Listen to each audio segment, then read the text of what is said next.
People often ask me where to buy yerba mate and recommendations, and I'd suggest going to supporting a local store or a small business if possible. However, if you're living somewhere where you can't, like I once was, and they just don't offer the yerba that you want, check out Pampa Direct. They have the largest supply of yerba mate that I've seen, and I've learned and tried so many from them before that I've never seen anywhere else.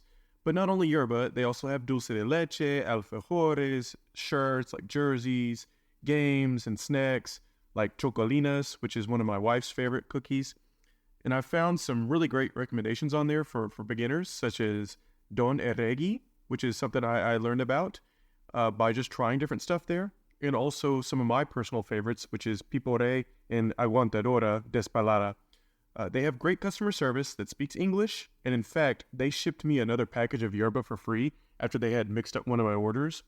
And they always include like little, extras, like little candies and stuff, which is really nice. And they ship anywhere in the world, and they offer free shipping here in the U.S. with an order of $50 or more. That may change depending on your country. And as a sponsor of the show, they offer 10% off on your first order with the code POWER. Go to yerbamatepower.com/pampa to place an order. Again, that's yerbamatepower.com/pampa. Pampa. Pampa. Thanks. Welcome to the Yerba Power Podcast.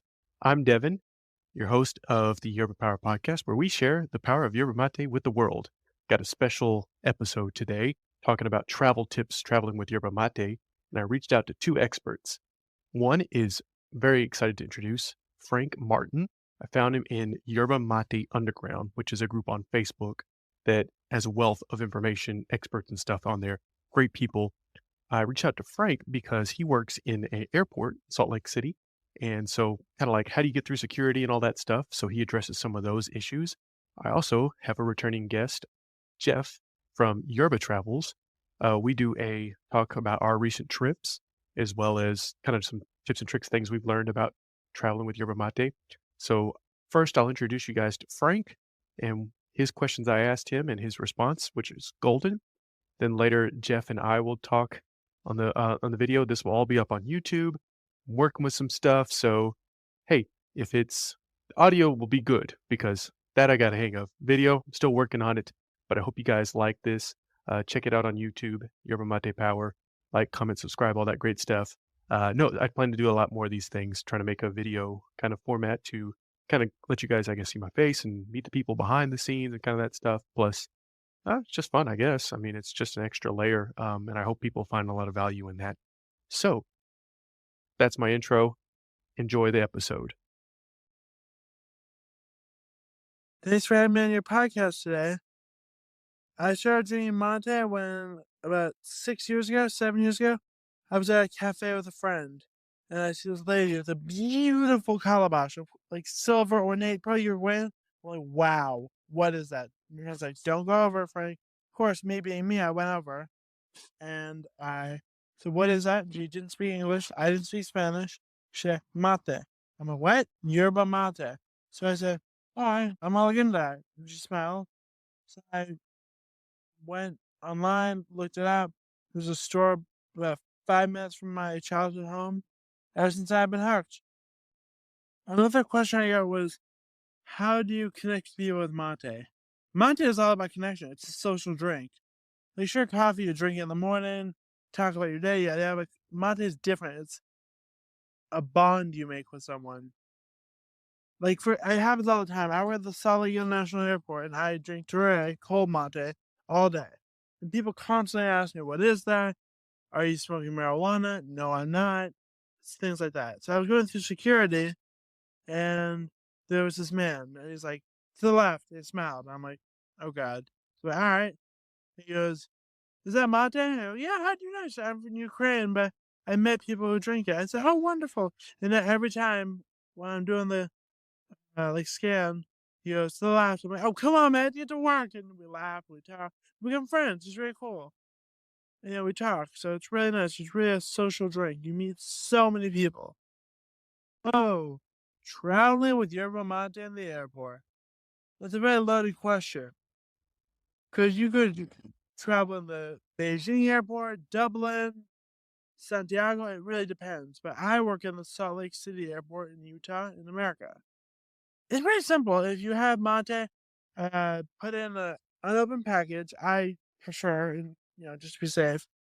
And if it's unopened, they don't touch it. If it's open, they might think it's weed, and they'll pull you aside. It's the whole thing. So, but hot water you get from Starbucks or a cafe, and but me, it's usually fine. So they're really just nice about it. They just let you do your thing. And I'm really grateful to work in the airport. I worked there 8 months, and I love it every day. Thank you for letting me be on your podcast. Have a good day. Yeah, throw it out there, man. Okay. I see you doing some big work. Some big work. You got Yerba Crew on now. I just watched the podcast with Sean. Oh man, Shane Raymer, I think Shane. is his last name. Yeah, Yeah. Shane. Yeah, Yeah. man, I love that what you guys talked about there. I wish I posted a comment on YouTube, but I wish more people would talk about having fun without getting loose, as you guys were Nice. talking about. So Good, yeah, good, man, you're good. doing some big things. I'm really glad. I'm kind of back in that mindset, with traveling and that. I was really focused on my kids, like we talked about before. Sure. So I'm so ready, dude. Let's pump it out there. All right. Without further ado, welcome to the Yerba Power Travels podcast, the Yerba Travel Power podcast, the Yerba Power Travel. Which sounds better. They both sound great. Jeff, how you doing? Yeah, I'm doing great, man. How you doing, Evan? Good, man. We those that don't know, yeah, you were out and about, or down and out, I guess, rather, yesterday. So glad to have you back on board. Glad you're feeling better. Yeah, yeah. I wish we could have done it yesterday. I was pretty excited about it, but had a little stomach bug. Feeling a lot better today, and we got some awesome things to talk about, don't we? Yes, sir. Um, since well, those that don't know, or I guess that those that listen to us, or maybe they don't listen to us, if they're going to listen to us now, I guess let you know, I have a podcast called the Yerba Power Podcast, where I share the power of Yerba Mate with the world. Jeff has a podcast called Yerba Mate Travels, or Yerba Travels, rather, and I'll let you plug it there. Yeah, so my podcast is all about combining yerba mate with traveling. Um, I have people on from around the world. We've had people from Sri Lanka to Kenya to uh, expats living in Russia, and I just interview them to see what life is like in these different countries, what people can explore, ideas for travel, and this is the second season of that, and we're really focused on exploration this season. And so, uh, Devin and I kind of both had our own little trips recently, and that's exactly what I did about 2 weeks ago. Is explored all around Korea. So yeah, maybe we can talk about that a little bit. But the podcast is all about travel, exploring, finding new things, finding out the unique and weird of these different countries. So yeah, Yerba Travels. You can check it out on Spotify, on Google, and the YouTube page. Yeah, and we and so just a little bit of backstory too is Jeff was on my podcast in episode 4, like right at the very start before I had anybody on there, about Yerba Mate in Korea, because right now you live in Korea, and I thought that was the most interesting thing in the world, that Yerba Mate is outside of the U.S. and outside of Argentina and outside of just like Korea. I just never would have thought that. And then we got to hear your story, which if you haven't listened to, go back to episode 4. I was also recently on yours because one thing we share in common besides Yerba Mate is travel, where I shared about my story of living in Spain and traveling around there. And so that's kind of why we're together today, to kind of talk about that, about travel and mate. So I recently got back from a trip to the Bahamas. Fancy me, right? Took the family, bougie. So I have to drink my mate with my pinky up now. But Yeah, on that uh, cruise. yeah, I know. Uh, it's actually, believe it or not, super affordable and very convenient. So highly recommend cruises for those in the U.S. It's we went from Orlando, or Port Canaveral, which is outside of Orlando, to the Bahamas. It was like 4 days.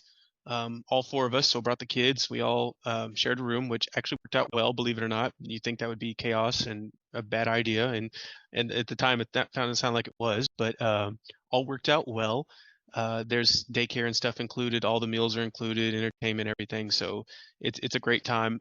Unfortunately, the Bahamas, they're 2 and 4, so we didn't do any big excursions. We just mostly just got out the ship, walked around, talked about, explained to my kids what the Bahamas was about. Even my wife had a lot of questions about, were pirates real? It's like, yeah, they came through here, believe it or not, because she's from Argentina, so it's like you hear about it, but didn't know that like it really about the Caribbean. And I was explaining the whole Golden Triangle thing, which if you guys didn't take American history about the basically the slave trade, and just explained why kind of that's the whole, I don't know, whatever history and the things in the state of the art and how that all conspired and everything.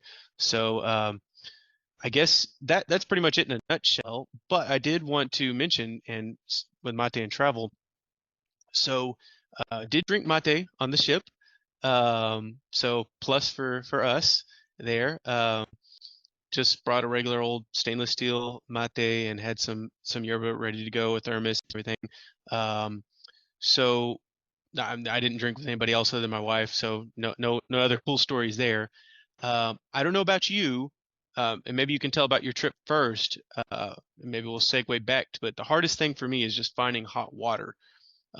So I use this just a little meat thermometer to Hmm. measure the temperature of the water, and I usually just go to a coffee shop, or like those coffee containers, like that are brewing coffee, and they have like a little nozzle on the side. Almost all of them, Right. the gas stations or wherever, it's just hot water, and I'll fill up the thermos. Fill up the thermos with the hot water nozzle. Of course, it's like boiling hot, so you fill it about around here-ish, and then you just dump some cold water or some ice in it and try to get it to the right temperature. It's always, you know, Yeah. tough, but that's why I use the little thermometer. Um, how about yourself? What, your travel and I don't know, is finding hot water the most frustrating thing for you, or is there other stuff to it? Yeah, that's funny you say that.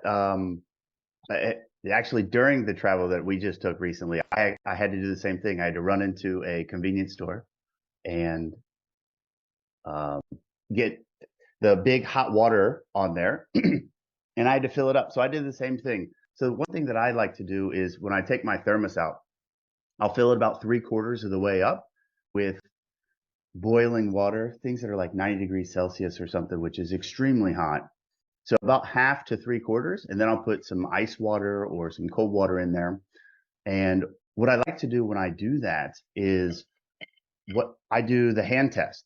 So you take the palm of your hand and you put it over top of it, and you can hold it there. If you hold your hand over the top of it, and you can do it for about 3 seconds or so roughly, then that tells me that it's down around 70 degrees Celsius. So I do just a hand test. If I can't hold it there very long, then I'll dump it out and I'll add more cold water to it. So I had to do that a couple times on our travel. But fortunate for me, here in Korea, we have um, kind of like water coolers at different places. So they've got, the big 5 liters of water jugs that sit on top, and they've got nozzles for hot and cold. So at most hotels or what they call pensions over here, you'll have something similar to that, and it's got a hot and a cold. And I found that the hot is slightly above the temperature that you want, slightly above 70 degrees. So we were fortunate enough to have those, and that's typically what I use when I'm on the road. But hand test is my go-to when nothing's around. That's a great point, and actually something I didn't know. I've heard of like that with like when you're putting it on the stove, like, but I've not heard it explained like that as far as 3 seconds. And that's good because what is 70 degrees Celsius Fahrenheit, give or take? Probably like Uh, 150-ish, maybe yeah, around one there. fifty, one Yeah, sixty or something. Yeah, because those who haven't listened to, I'm usually the oddball because I like 140-ish. I don't like it that hot. But 150 is fine. Anything above like 160 though is just like, for me personally, which is like 80 degrees, I think Celsius, is just too much. yeah. Yeah, drink it with some. Not Yeah, just that it's too hot to drink. Like that'll definitely burn your tongue. It's really hot on the throat when you're drinking it. yeah, But I've also noticed, and through conversations with people, that water temperature fluctuates the flavor of the mate as well. So the cooler it is, the more flavor will pop. The warmer it is, the kind of bitterness pops out a little bit. And that's for me, that's what I like. I like that bitterness. I like that. Well, I call it a punch. I like Yeah. that strong punch with my mate. So that's why I hit 70, around Nice. 150. Yeah. Nice. Well, so do you just with that's cool that the hot water tab is just about right. And do you just kind of stick with that? Do you just kind of try to add a little bit of cold just to make it just about right, or just like close enough? Yeah. I top it off with cold water. I'll fill it up, you know, a little bit more than 3/4 and then top it off Uh-huh. with the Yeah. cold water side. Put a Yeah. little splash of cold on there. Yeah, okay. Yeah. Um, so yeah, I saw you guys went to Busan, right? Yes. Yep. Yeah. And then That you was one of the places. in Jeju also? We not this time. We didn't hit Jeju. Okay. So Korea That is a peninsula for those who don't know, and Jeju Island is just south of that peninsula. I've been there before, but on this recent trip that we took with my kids, who are 4, we basically looped Korea. So we started on the west coast, kind of the northwest side, just south of Seoul, and we drove up Seoul, across the mountains, across the center to the east, which is Gangnam. It's a northeast city, beach city up there. And then from there, we drove down to just south, but kind of south inland to what's called Taebaek City. During the wintertime, Taebaek puts on a magnificent snow festival where they got these monuments made of snow and they carve out like dragons and characters. Really cool in the wintertime. But we stopped down there to see a gorgeous waterfall, this kind of aqua blue I've never seen before, but it changed because of the limestone that's in the riverbed there. So we stopped there and then we continued down to Daegu, which is almost the center of the country, kind of south center of the country. From Daegu, we went to Busan. Busan is a port city in the southeast side of the country. From Busan, we kind of went along the bottom. We stopped, there are little islands along the bottom that are kind of connected to the mainland with bridges. And one of the places that we stopped is called Namhae. Namhae is beautiful. There's a German community down there. Hmm. So a lot of the Germans, after World War II, during the Korean War, they formed this community, and their ancestors live there now. So in Namhae, you've got a German village. They do import beers. They do import sausages and sauerkraut, German foods down there. Beautiful city. From there, we kind of started to loop back up the west coast. We went to a town called Yeosu, and then up the coast to, I guess one of my favorite names is Booyah. That's the name of the city. Yeah. And we went to Booyah and we saw this nighttime laser light festival. Cool. Kids were stunned by that. Of And then course, yeah. we came back up. And yeah, I kind of wish I knew how many kilometers we went. I didn't track that, but all in all, we did that in about 5 days. Yeah, so you had a good long trip with the kids. How did they handle it? I tell you, I was quite surprised. I learned a lot of things in this trip because my main focus, not just with the podcast, but is to spend time with my kids and to really explore with them. Mm-hmm. We try to get them into travel. So the first thing I noticed is they weren't hypermaniacs in the van. We were in the car for long stretches of time, 4 to 6 hours at a time. We'd take little bathroom breaks, but I thought it was going to be chaos having 2 little kids. It wasn't. So the first thing I found with my kids is I really started to engage with them. Mm-hmm. So instead of letting them have their tablets, this and that, they obviously did that for a time. But as I was driving, I would try to interact with them. Hey, what are you watching? What are you doing here? And then I would point things out the window. Yeah. Oh, did you see that airplane? Did you see this? Mm-hmm. And what I noticed is, I think by end of day 2, beginning of day 3, they started to put their tablets down naturally, and they started to actually engage with me. And we had kind of mini conversations. Right? That's They're only wonderful. 4, but we had these conversations, and yeah, naturally they put it down. And I found out just through communication. I didn't force anything. I was just asking questions. And halfway through, they started asking me questions about travel and what's this and that. And so, yeah, overall, this is one of the best trips I've taken in a long time. Getting to spend time with my kids, getting to explore so many amazing things. I'm going to talk about it on my podcast in more detail, but yeah, it was fantastic. That's great, Jeff. Yeah, thanks for sharing that inspiration. Because yeah, I've realized that too with my son being he'll be 5 in January, and then kind of pointing out things, and he has the greatest memory. He'll remember some sign I pointed out or something, and or he'll literally see like a place that looks like, or it looks like somewhere we've been or something. He's like, "Oh, is that?" And it's like, "You remember that?" Like Yeah. there was a cabin. Basically, it was a cabin we stayed at over here in the Smoky Mountains area one time. This was a couple March maybe, and anyways, he saw a similar cabin. It's like, "Oh, are we going camping?" Or something, and like, "Oh no, and that's just that it was just like a little like cabin built someone or whatever. But anyways, so it's kind of cool how those memories, you never know how what they'll take with them later on in life, because even I remember some things that my dad or whatever, that like, so Yeah. Yeah, you never they'll know. reach way down in their memory bank. Yeah. It's so funny. My son does the same thing. Hey, we've been here before. Or, oh, is that so and so? And you're kind of like, no, but we've been to something like that. Yeah. Yeah. But um yeah, so I one thing that I did during the travels was try to figure out how, like, best ways to travel with mate. mhm. We both of us have traveled. You took your mate on the cruise with you, which is pretty cool. Do you typically travel with a stainless mate? Is that your go-to? Yeah, that's typically the stainless steel, because you know so I haven't, so full disclosure, I've traveled a lot, like 22, 23 countries total, but only probably about 5 of those have been with mate. You know, so uh, stainless steel, I think, has been pretty much that, or like a little.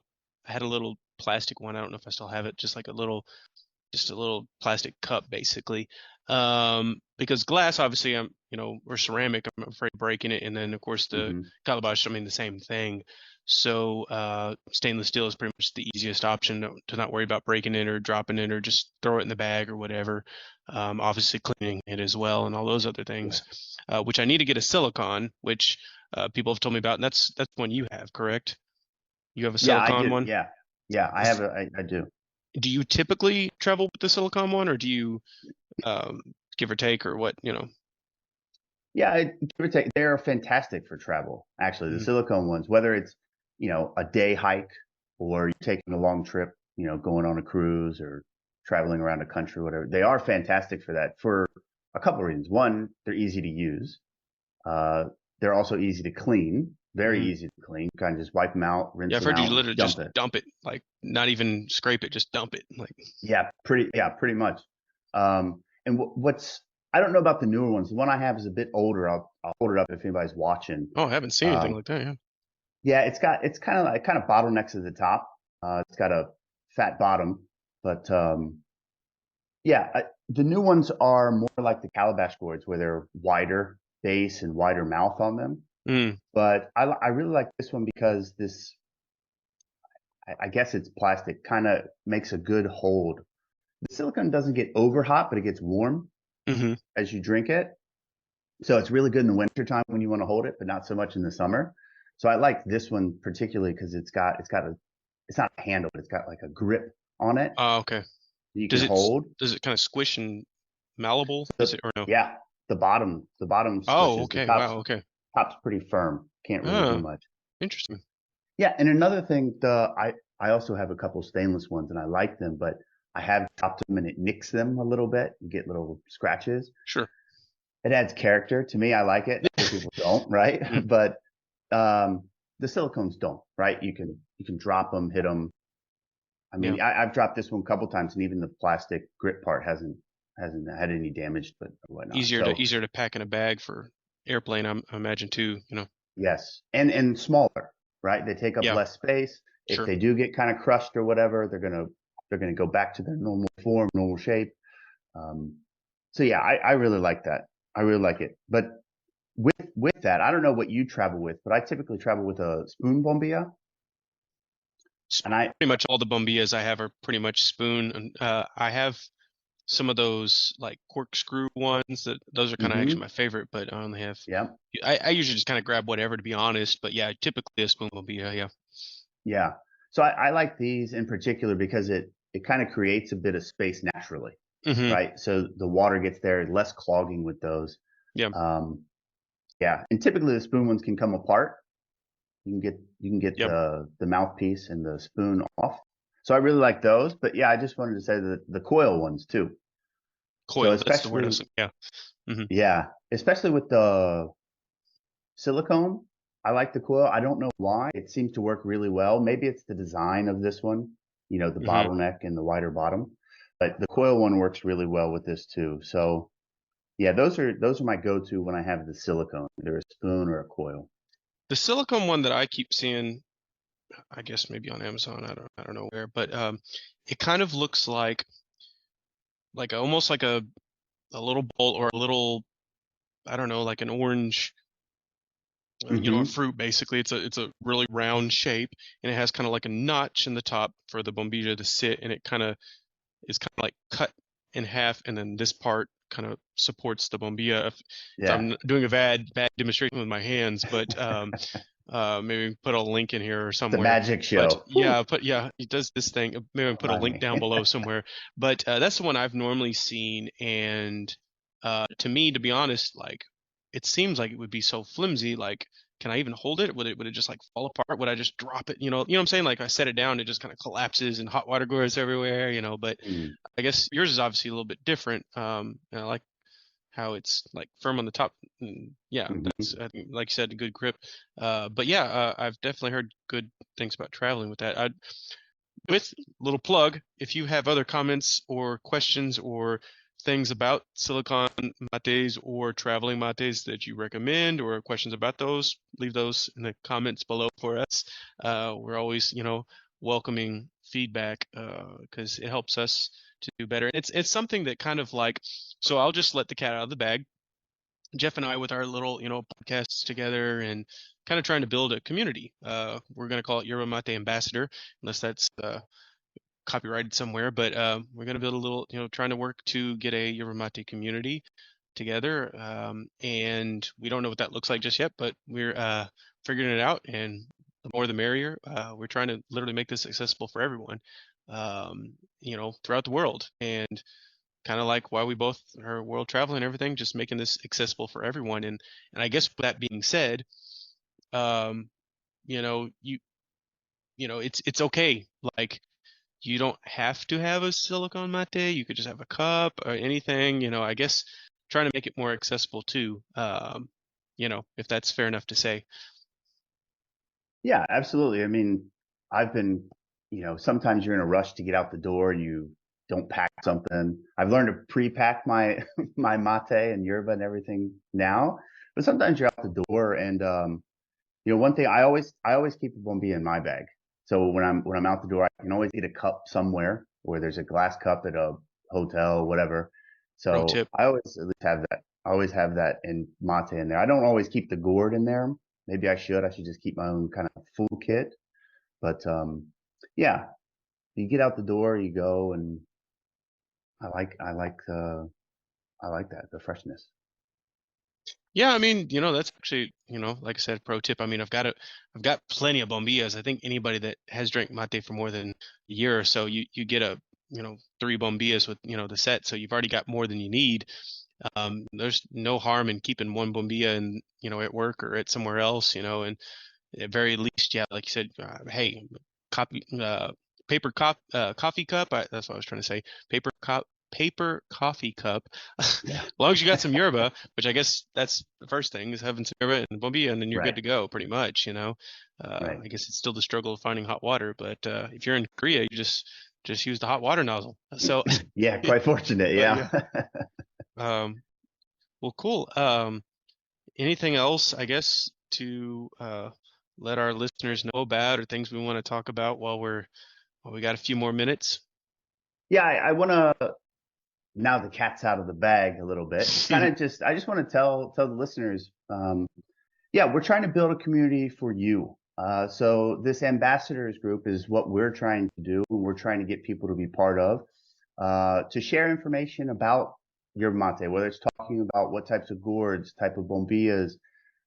My channel and Devin started it recently about yerba reviews. So different types of yerbas from Argentina, Uruguay, Brazil. So we want to get information out to you, where to find it, where to shop. Devin has recently partnered with Yerba Crew. Is that right, Devin? Correct. Yep.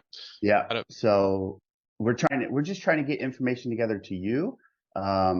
Whether you guys have questions or comments, kind of feedback, let us know. We're always trying to get, trying to learn something and get more information so that we can give it to other people. I know both of us have had kind of connections around the world. I've talked with people in Poland and Argentina and, as I mentioned on my podcast, people from England and Russia about mate. I've got friends in the States who were getting linked up with mate. And, we're doing this not just because it's something new, something different, but there's a whole host of benefits that come with this. And so we're trying to get that information out to you guys. If you guys want to be part of this and help us out, drop comments, send us, send us your questions or whatever. We're gonna put out videos soon about what we're gonna do. Might start some live, this and that. But yeah, we're really putting this together for you guys. Well said. Well said.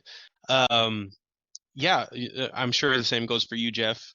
As for me, on Instagram is pretty much where I hang out as far as interacting with people. You're always welcome to send me a message there. I really do appreciate it when people reach out and send me messages, ask questions. There's no dumb question. Right. I think I appreciate it, being able to help people out and share the passion that we both, share for that. And, Jeff, admire what you're doing as far as the traveling aspect. That's something, I'd love to talk more about on my own podcast as well. So that's kind of why we're kind of intertwining a little bit. And yeah, we're just trying to get it bigger than ourselves and bigger than just Yerba Mate. Yerba Mate is the kind of the connecting factor for all of us and kind of what unites us around the circle. But, it's bigger than that. We don't have to just talk about, the Yerba reviews and stuff. Life and stuff's happened. And I think one thing that we both are big on is as far as, yeah, you're not alone, especially as men, I guess. I can't speak for women as I'm not one, but, for men, I think in some ways that, needing a safe space to talk and just, whatever. So that's why kind of we're doing this too. Obviously, doesn't mean that women are excluded by any means. That's so I guess just a caveat there is, yeah, we anybody and everyone. So it doesn't mean you have to be, any kind of knowledgeable about Yerba Mate to join the community. So. Yeah, and that's it. We're trying to build a community. It's not just Yerba Mate community or travel community. It's just a community. Yeah, great point, Devin. I'm glad you said that because that's what we're all about, right? You and I travel Yerba, talking about issues, men's issues, health issues, mental health issues, etc. We're here for you guys, and reach out if you guys need anything. Awesome. Well, guys, so check out Yerba Travels podcast, YouTube, Google Podcasts. Just Google it, you'll find it. And you'll find him on mine as well. Yerba Power Podcast. It's on Yerba Power Podcast. It's on every streaming service. You'll find Jeff in there. Yerba Travels. Check us out on Instagram, YouTube, all that stuff. We try to, working on the videos, at least for, I guess, both of us. So we're kind of a little slower, or at least I am a little slower on the videos. The audio and stuff is easier to put out. The videos takes a little extra work. So yeah, we're doing it all ourselves. We don't have a production team. That's actually, thanks for your patience because we don't have a production team. There's nobody behind this camera or anything, like, hey Jim, put that up on the screen. It's like, right. I'm just gonna make up. I'm gonna make up stuff from now on and be like, hey, Bill, can you throw that up? And I'm just like, like, there you go. Yeah. There it is. Thanks, Bill. I have. Yeah. Just talking to myself out in here in my house with no one else here. Well, thanks, Jeff. And I'll put this will be on YouTube by the time you see this, and I'll put it on the actual podcast too. And so, anyways, we'll just cut there. So, but that's the episode then. So, Yeah, cool. if Very you're cool. okay with it leaving it like that. Absolutely. My whole style is everything's raw. Like I want things to be raw because I personally feel like everything out there is kind of manipulated. We're editing, we're doing this, and people want that stuff. I like raw. So yeah, I'm totally cool with it, man. I'm so glad we got to catch up. I feel kind of energized by doing this. So thanks for that.